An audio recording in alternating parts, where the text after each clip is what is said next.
Assalamualaikum warahmatullahi wabarakatuh.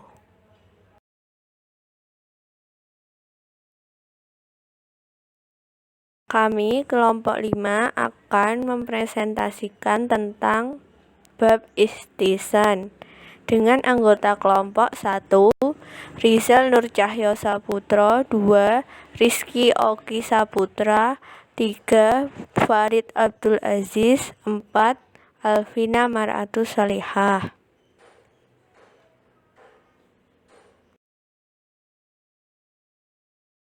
Ini akan membahas tentang A. Pengertian istihsan, B. Dasar hukum istihsan, C. Macam-macam istihsan, D. Pendapat ulama tentang istihsan, E. Relevansi istihsan pada masa kini.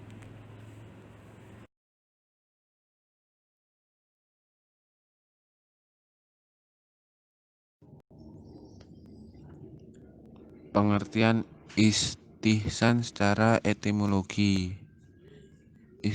Istihsan yang artinya memperhitungkan sesuatu lebih baik atau adanya sesuatu lebih baik atau mengikuti sesuatu yang lebih baik.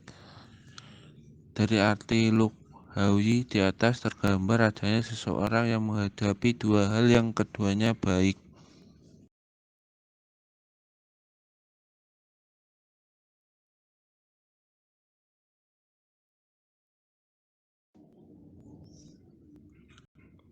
Arti istihsan secara istilah ada 4, yaitu dari Ibnu Subki menjelaskan bahwa definisi yang pertama tidak diperdebatkan karena yang terkuat di antara dua kias harus didahulukan.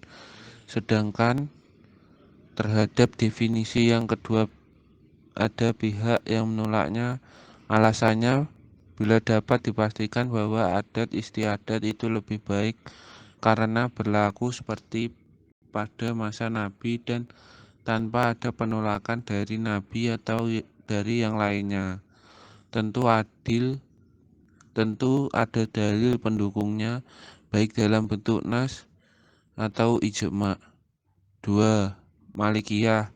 Istilah istihsan di kalangan ulama istihsan dalam mazhab Maliki adalah menggunakan kemaslahatan yang bersifat juz'i sebagai pengganti dalil yang bersifat kulli. 3. Di kalangan ulama Hanabilah terdapat 3 definisi sebagaimana dikemukakan oleh Ibnu Qudamah.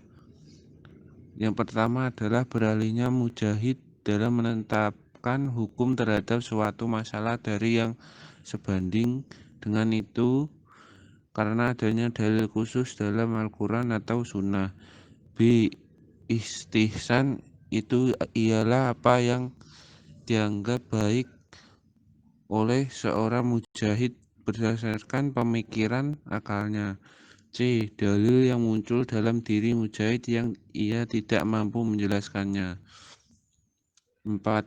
Di kalangan ulama Hanafiyah, istihsan itu ada 2 macam yang dikemukakan dalam bentuk rumusan seperti dikutip oleh Al-Sarkisi.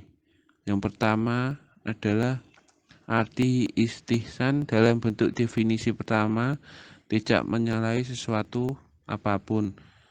Karena pengertian yang terbaik dalam hal ini adalah di antara dua hal yang kita dapat memilih karena syarak telah memberikan hak pilih kepada kita.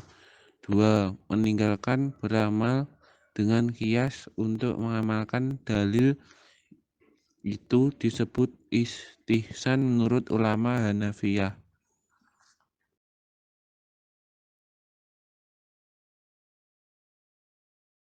Dasar hukum mengenai istihsan terdapat dalam Al-Quran surat Az-Zumar ayat 18 yang artinya yaitu yang mendengarkan perkataan lalu mengikuti apa yang paling baik di antaranya.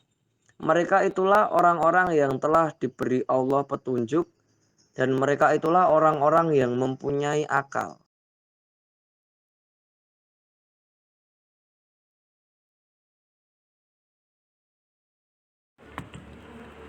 Macam-macam istihsan. Ditinjau dari segi dalil yang digunakan pada saat beralih dari hias, istihsan ada 3 macam, yaitu A. Beralih dari apa yang dituntut oleh hias dohir atau hias jeli kepada yang dikehendaki oleh hias khafi. Yang B. Beralih dari apa yang dituntut oleh nas yang umum kepada hukum yang bersifat khusus. Yang C.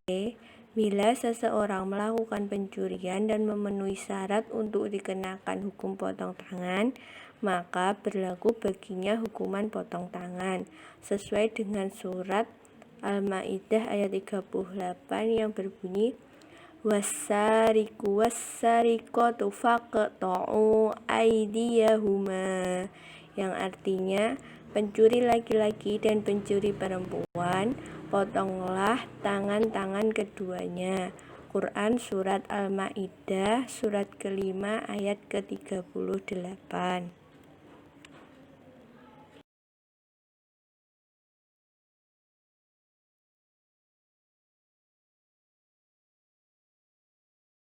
Ditinjau dari segi sandaran istihsan oleh Mujahid, istihsan terbagi menjadi 4 macam, yaitu 1. Istihsan yang sandarannya adalah hias khafi. Yang kedua, istihsan yang sandarannya adalah nas. Yang ketiga, istihsan yang sandarannya adalah uruf atau adat. Yang keempat, istihsan yang sandarannya adalah darurat. Menurut Syatibi, di kalangan mazhab Maliki dikenal pula istihsan yang dalam praktiknya dinamai dengan istislah. Ada 3 macam, yaitu 1. Meninggalkan dalil yang biasa digunakan untuk beramal dengan urf atau kebiasaan. Yang kedua, meninggalkan dalil yang biasa digunakan dan untuk selanjutnya beramal dengan cara lain karena didorong oleh pertimbangan kemaslahatan manusia. Yang ketiga, meninggalkan dalil yang biasa dilakukan untuk menghindarkan kesulitan dan memberikan kemudahan kepada umat.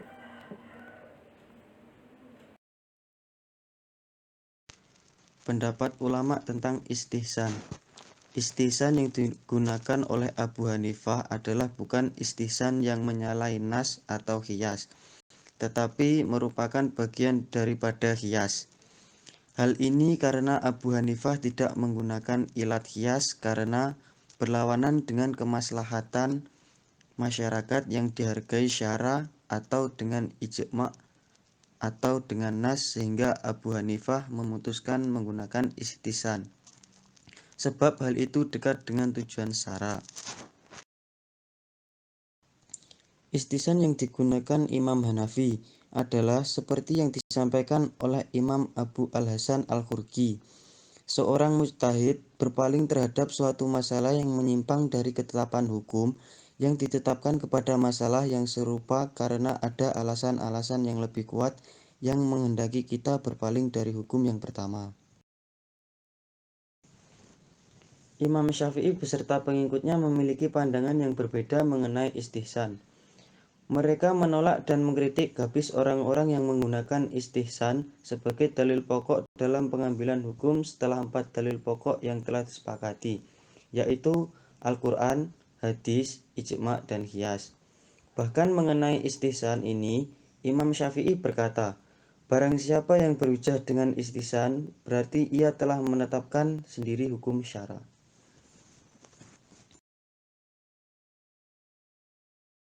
Dewasa ini dan lebih-lebih lagi pada masa yang akan datang, permasalahan kehidupan manusia akan semakin berkembang dan semakin kompleks.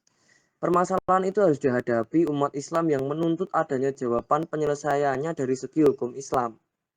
Kalau hanya semata mengandalkan pendekatan dengan cara atau metode lama yang digunakan ulama terdahulu untuk menghadapinya, mungkin tidak akan mampu menyelesaikan semua permasalahan tersebut dengan baik. Para mujtahid harus mampu menemukan pendekatan atau dalil alternatif di luar pendekatan lama. Oleh karena itu, kecenderungan untuk menggunakan istihsan akan semakin kuat karena kuatnya dorongan dari tantangan persoalan hukum yang berkembang dalam kehidupan manusia yang semakin cepat berkembang dan semakin kompleks. Oleh karena itu, ihtisan dan metode lain yang sejenis dipandang mampu untuk menyelesaikan permasalahan-permasalahan yang kompleks juga. Namun, juga tidak lepas dari Al-Quran dan hadis sebagai sumber utama dari hukum Islam. Sekian presentasi dari kelompok kami. Kurang lebihnya mohon maaf. Wassalamualaikum warahmatullahi wabarakatuh.